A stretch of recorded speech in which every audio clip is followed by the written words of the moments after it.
The Spring Dawn Kimono is probably the most ambitious piece of work that we've done so far. There's only 4 kimonos in the world. We did an autumn sunset, a winter twilight, this is spring dawn, our 3rd one, and a summer zenith. It's pretty much all of the techniques that we developed and expanded on over our 10-year career back in 2012, we were able to put into creating her. And we realized over the years where our limitations were on how the size of an individual piece could be. And once we figured out that size, then we knew we could make modular sculptures that were even larger than what that size would be. So the Spring Dawn Kimono, she's 17 separate sculptures that are put together to make a single kimono. So Spring Dawn Kimono was the 3rd in a series of 4 woven glass kimonos that we did to evoke landscapes. And we did one for each season. So we began with autumn sunset, and then we moved to winter twilight, and then to the spring dawn, and then on to summer zenith. And they represent a specific time of day and a specific season. Planning the kimono is a little bit of a time sink. There's a lot of sketching. There's a lot of investigating maybe some motifs that we want to get correct. Maybe if there's any cultural aspect to what we're making, we want to make sure that if there's aspects of the clothing that's right, we want to get that as accurate as possible.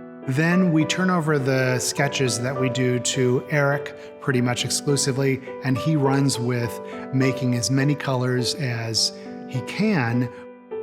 We developed the technique for weaving glass.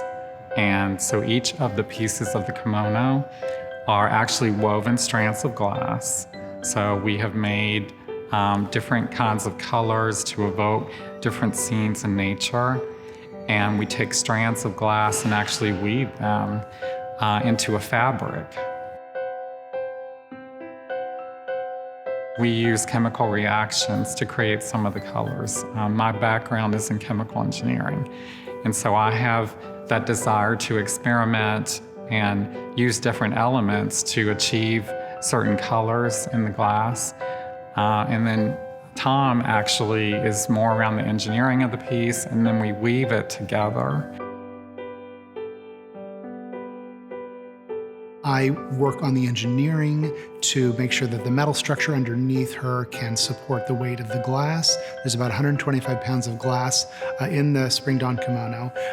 And then we have to make sure we can ship her safely in crates and boxes that will keep her safe. It's a pretty labor-intensive process, but we really enjoy the freedom we have to just experiment and work on each of the sculptures with just the 2 of us. And it's having that uninterrupted time together is really, we think, helpful at helping our pieces become more intricate and a little bit more dramatic. All of the kimonos in the series do match up in their scenes. And so what you'll see in the Spring Dawn is you'll actually see those last bits of snowfall from the winter kimono going through the spring. And you see all of the beautiful cherry blossom trees in the back under the obi bow. And then you see all the new spring flowers, the crocus, the daffodils, the tulips. And then it goes into the ocean and the water that moves on into the summertime. At the turn of the century, we were talking together, Eric and I, when we first got our first glass kiln, and we were playing with the glass molten, and we said, why don't we make a basket? We kind of say we didn't know we couldn't do it. So we embarked on a 2-year mission to weave glass, to teach ourselves how to weave glass. So we invented every little nuance of the process. Currently, we keep it a trade secret. We really enjoy the mystery and magic that's in it. And we like that our collectors really love that it's not something that's widely available. What I would like people to just get from it all is nature. You know, a love of nature, a love of color, and a love of the seasons.